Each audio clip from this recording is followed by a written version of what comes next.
ఊసే లేదు. ఎలక్షన్స్కి ముందు చెగువేరా లేకపోతే కమ్యూనిస్టు కమ్యూనల్ భావాలు అది ఇదని చెప్పేసి ఎలక్షన్స్కి దగ్గరికి వచ్చినప్పుడు మాత్రం బీజేపీతో అంటకాగిన పవన్ కళ్యాణ్ ఎలక్షన్స్ అయిపోయిన వెంటనే విపరీతంగా మార్పు వచ్చేసింది ఆయనలో. ఎర్రబట్టలు వేసుకొని అతికి బ్యాండ్ వేసుకొని నేను సనాతన ధర్మ పరిరక్షకుడిని అని చెప్పారు. నిన్న సిపిఐ నారాయణ గారు చెప్తున్నారు, సనాతన ధర్మంలో విడాకులు అనే పదానికి అర్థమే లేదంట, సనాతన ధర్మంలో మహిళలకు విలువే లేదు, ఎందుకంటే భర్త చనిపోయిన వెంటనే భార్యను కూడా అదే అగ్నికి ఆహుతి చేయాలి, సజీవ దహనం చేయాలని సనాతన ధర్మం చెప్తుందంట. ఇంకా పవన్ కళ్యాణ్కు ఏం తెలుసో ఏమో.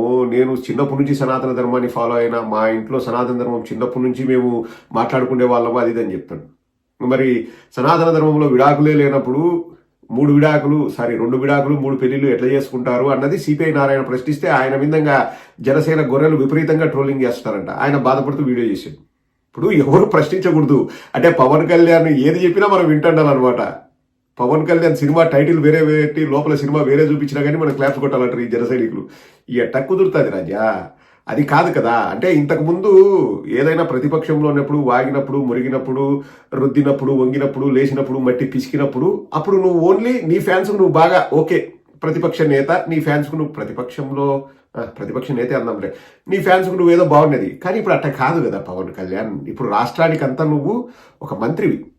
సో అందరినీ నువ్వు సమానంగా చూడాలి, అందరికీ కూడా ఎక్స్ప్లెయిన్ చేస్తూ పోవాలి. నా వర్గం వారిని, నా గొర్రెలను నేను మంచి చేసుకుంటా, మిగతా వాళ్ళందరూ కూడా నా గొర్రెల్లాగా ఫాలో అవ్వంటే వాళ్ళు గొర్రెలు కాదు.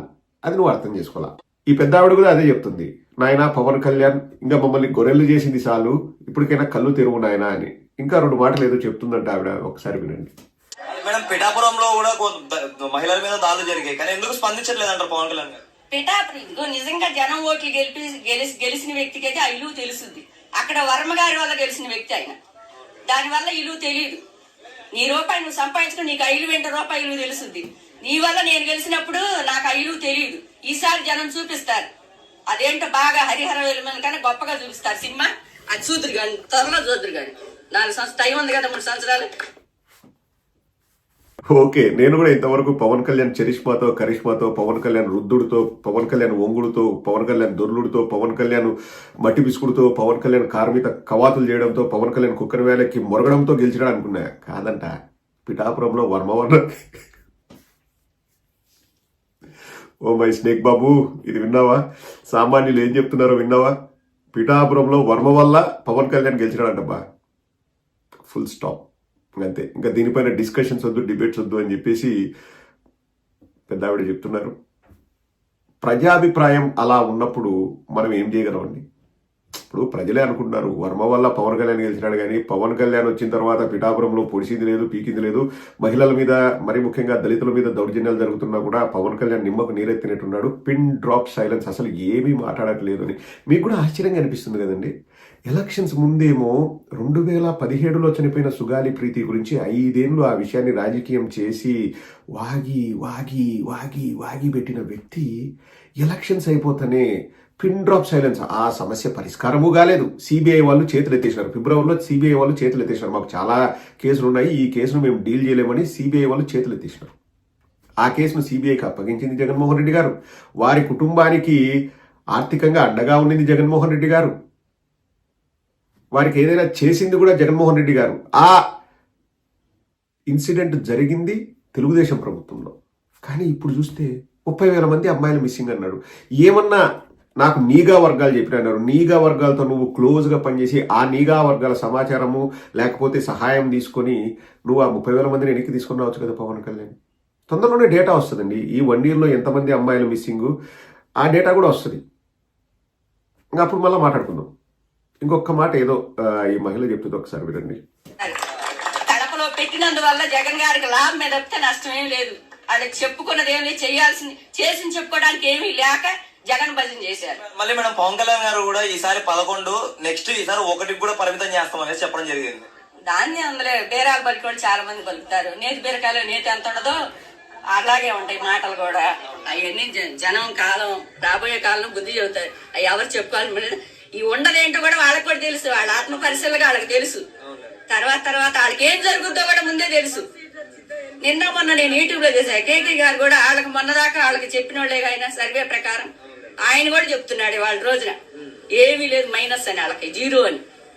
ఈ రోజున ఎలక్షన్లు పెట్టి స్థానిక సంస్థల ఎలక్షన్లు పెట్టే దమ్ము ఉంది వాళ్ళకి. అసలు పెట్టమని చూద్దాం, రేపు పొద్దున స్థానిక సంస్థల ఎలక్షన్ వాళ్ళకి వస్తాయి.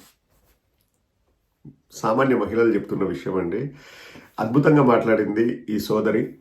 నేతి బీరకాయలో నెయ్యి ఉండదు, పవన్ కళ్యాణ్ మాటల్లో నిజం ఉండదు. It's a fact. ఇప్పుడు ఒకటండి, మనం పవన్ కళ్యాణ్ మనకు ఆపోజిట్ వాడని మనం తిడుతున్నామని జనాలకు అనుకోవచ్చు, కానీ వాస్తవాలే మాట్లాడుకుందాం. 30,000 మంది అమ్మాయిలు మిస్సింగ్ అన్నాడు. ఆ 30,000 మందిని నువ్వు అధికారంలోకి వచ్చిన తర్వాత నువ్వు ఏమన్నా తీసుకొని వచ్చావా? సింపుల్ క్వశ్చన్ అండి. ఇంకా సింపుల్, ఇంతకంటే సింపుల్గా ఎవరు ఏం మాట్లాడరు. సుగాలి ప్రీతి, సుగాలి ప్రీతి, సుగాలి ప్రీతి అని నువ్వు ఏదో కంకణం కట్టుకొని నువ్వు మాట్లాడావు. మేము కాదనం. సమస్యల్ని పరిష్కరించడమే ప్రభుత్వ పని.